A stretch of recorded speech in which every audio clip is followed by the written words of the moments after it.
number 17 Cincinnati at number 24 Utah. Again, 10:15 p.m. Eastern Time kick on ESPN. So a lot of Cincinnati fans will have to stay up until probably 2 o'clock in the morning to watch the ending of this ball game.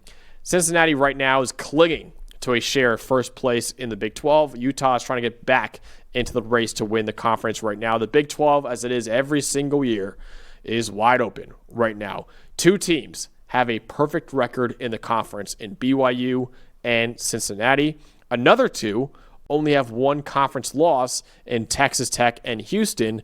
And then another four have two conference losses this year, including Utah in that group right now. The Bearcats look to remain in first place this week in the conference against Utah. The Utes, who are 3-2 in Big 12 play right now, basically cannot afford another loss if they want to remain in the running to win the conference and also make the playoff this year. Yeah, no, absolutely. And they've lost to two of the best teams in the conference that are ahead of them right now, BYU and Texas Tech. This would pretty much, actually a loss here would pretty much end, I think, Utah's playoff hopes here. You have a third conference loss against three teams that are ahead of you. So this is really the first of a big stretch of games for both teams. And then you look at Cincinnati, there's a couple of huge games coming up with this one, and then in a couple weeks against BYU here at Nippert Stadium in Cincinnati. So this is a fun matchup because I think, honestly, what you have here is two teams that are a very similar style as well. They both have a lot of the same goals. They want to run the football. They want to stop the run. They don't want to get in too many obvious passing situations, although Brendan Sorsby's obviously been great this year, but I think they still prefer to avoid the drop-back scenarios with him, with the play action, with the run game that they have with Tawi Walker and Evan Pryor. So I think that's a big thing for me. You've got two very similarly built teams, and it's always a tough road trip to go into Utah. Absolutely. So you have the Utah offense, and Dalton, we don't even know who's going to play quarterback for Utah this week because Devin Dampier missed last week's game against Colorado. He was probable all week with his injury. Last second, he didn't play. Kyle Whittingham did say that he was the emergency backup if they needed him out there. So maybe we see him this week against Cincinnati, but what should we know when the Utes have the ball this game? And of course, we know that Kyle Whittingham is the number one guy to trust when it comes to quarterbacks and injury status. We know that heavy sarcasm there, by the way. Yeah, heavy sarcasm. Just only a little, we know. The Cam Rising fiasco, was it last year? Yeah. Yeah, last year. It was just insane. Oh, yeah. We know. We're getting reliable information from Salt Lake City there. For anyone who doesn't know, I actually interviewed Kyle Whittingham before the season. I asked him about Rising's injury, and he was like, yeah, he's 50-50 to play week one. And then he didn't play the entire year. No, right? he played one or two games and then came right back out. Like at the very end of the year, he did.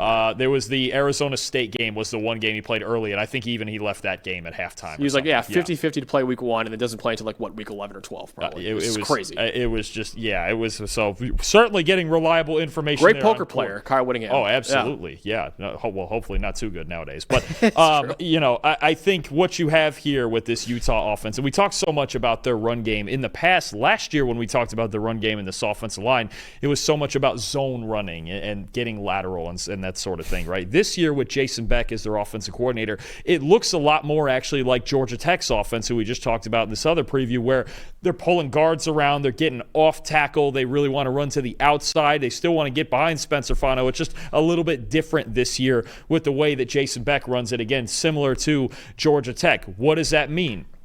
Okay, they're getting off tackle. They're still succeeding. Okay, they're first in the nation in yards before contact per carry. They're second in explosive runs. They're eighth in yards per carry. Now it helps to run for, 430 yards against Colorado last week. That boosts the numbers. But I don't think it's any coincidence that when you talk about what Georgia Tech did to Colorado, running for 330 or so, and then Utah doing it, what it does, and in both games you saw it from that team, what it does is stress out linebackers in the same way that I just talked about Georgia Tech. The good news is that Cincinnati's got some really darn good second-level defenders in their run defense. Jake Golday, the linebacker, outstanding. Jonathan Thomas, really good. Jack Dingle, a really good run defender. The safety, Antoine Peak Jr., one of the best run defenders at any position in the country, a 93.1 run defense grade. And the way their defense is structured, he figures heavily into that conversation as a strong safety. Those are the guys to look for Cincinnati. Utah, whether it is Dampier or it's Bird Ficklin, the true freshman at quarterback,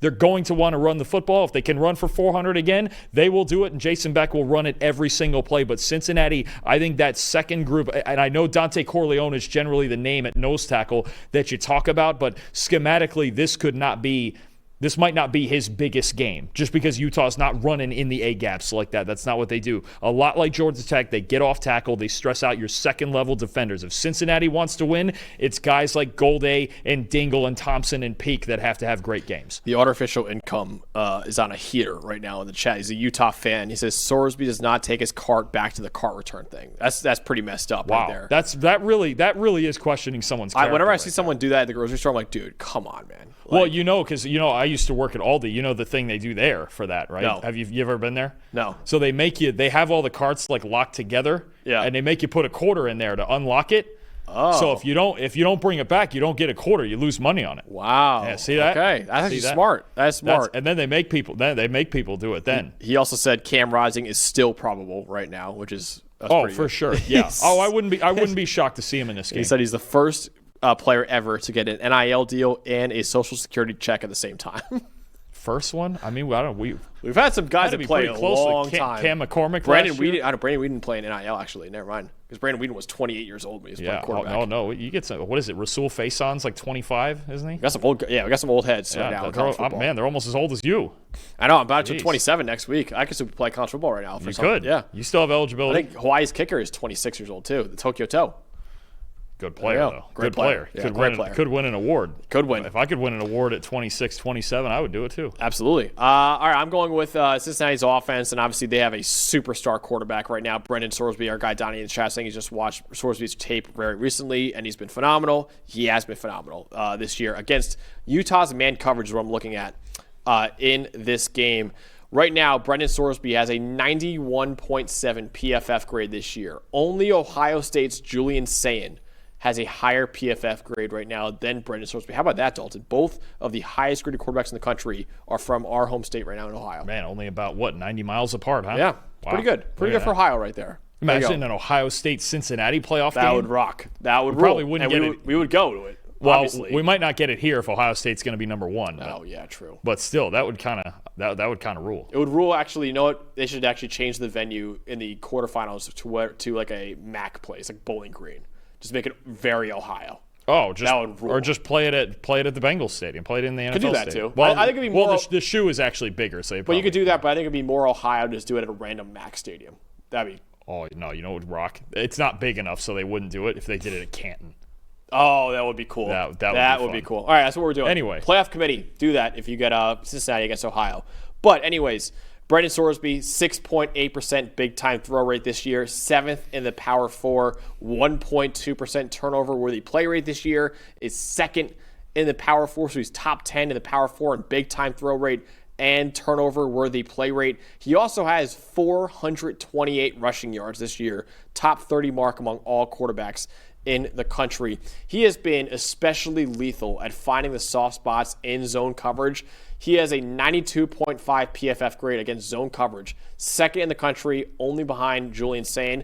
Still been pretty good against man coverage, but not as good. 78.1 PFF grade against man coverage. That's 31st in the country, and that's important because Utah runs man coverage at the highest rate in the country at 54% this year. But also, Utah is only 75th in team coverage grade this year, and they must deal with a Cincinnati receiving core that right now is 11th in the nation in receiving grade. They also must be careful in man coverage in this game because when your backs are turned and you're covering those receivers, Brendan Sorsby is more than capable of beating you on the ground with his legs too. So I'm really interested in seeing how Brendan Sorsby has been outstanding against zone coverage and good but not great against man coverage, how he looks in this game against Utah's man-heavy defense. I think as much as Sorsby, because when Cincinnati started losing all those games at the end of last year, they really lost their footing in the passing game. And why is that the case? Is just as much as Sorsby, their receivers could not get off of man coverage. They could not separate one-on-one, and they understood that, listen, the opposing defenses understood that we can press these guys and they won't separate, and Sorsby won't have anywhere to go with the football. I think this exact game in this scenario is the reason that they brought in Cyrus Allen from Texas A&M, Caleb Goody from Colorado State, Jeff Caldwell from Lindenwood. Obviously, Joe Royer is a good option to have at tight end, and he beats zone coverage more often, to be honest with you. But this is the reason. This game right here, and even eventually the BYU game, and they play a lot of man coverage too, right? This is the reason they overhauled the receiving core, is that in games like this, where teams feel like, okay, hey, we're not afraid to go press cover one, we're not afraid to jam these guys at the line of scrimmage and make Sorsby make a tighter throw. I have more faith in Sorsby that to be able to do that because he's had such a great year. This is the challenge game to me for Cincinnati's wide receivers. 1 or 2 or even 3 of them has to be able to step up and win one-on-one. I think it's the last real challenge for their offense. The run game's been outstanding. The offensive line is one of the most underrated units in the country. Sorsby's played great all year, and it's a good mention, too, with his feet because he can take off and run. He's a serious rushing threat by design or scrambling. But to me, the X factor here is Cincinnati's wide receivers. Their wide receivers on offense, their linebackers on defense, which we know is a strength. Those are the 2 units, I think, that if Cincinnati's going to get a win, that's how they got to do it right there. They got to win some one-on-one battles on the outside. Yeah, definitely. So ultimately, Dalton, in what is a massive game in the Big 12 right now, and a huge spread, by the way, too. Utah's favored by 9.5 points over Cincinnati. Utah is hosting ESPN's College Game Day this week, too, for this game. Who will win between Utah and Cincinnati? Listen, I think I've picked almost every underdog to at least cover in this slate. I think probably 10 out of 12 games we'd have to go through it again and look at the lines. I'm going to take Cincinnati to cover as well. I think at 9.5 is ridiculous. Yeah, I think they're better than that, and they're not very far from being 8-0, and we'd be talking about them a whole lot differently, and their offense is getting better every week. You have 2 teams with the exact same goals. Dominate on the ground with multiple threats, get the running quarterbacks going, control the clock, control time of possession, be more physical. I'm going to take Utah 30-27 as the home team. I do think Cincinnati's wide receivers, that is something they need to prove, that they can beat a secondary like this and get off man coverage. But I think Cincinnati absolutely has a shot to go in and win this game. But it's those 2 groups to me. The wide receivers, who are still a bit unproven, and the linebackers, who are, but they're going to have to be on their A-plus game, and they gave up a good amount of rushing yards to Oklahoma State last week. So I do think Cincinnati absolutely has a shot. I'm going to take Utah as the home team, and I think the quarterback situation for Utah, it'll matter if they fall behind, but still the whole idea with Dampier or Ficklin is to be able to run the football.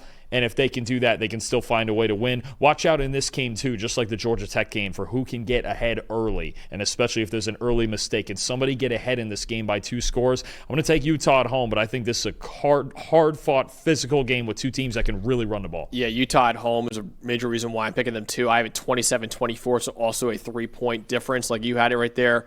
I think the Utes stay alive in the Big 12 race. I trust Kyle Whittingham, which I know I've been burned before, but I trust him when he said that Devin Dampier probably could have played this past weekend if they needed him to. They obviously did not need him to. I think he'll play this week against Cincinnati, maybe. And I know Burt Ficklin was very good against Colorado, but if he's out there against Cincinnati, I would probably pick Cincinnati actually to win the game. But I'll trust that Dampier is out there, all coming off the ankle injury against BYU.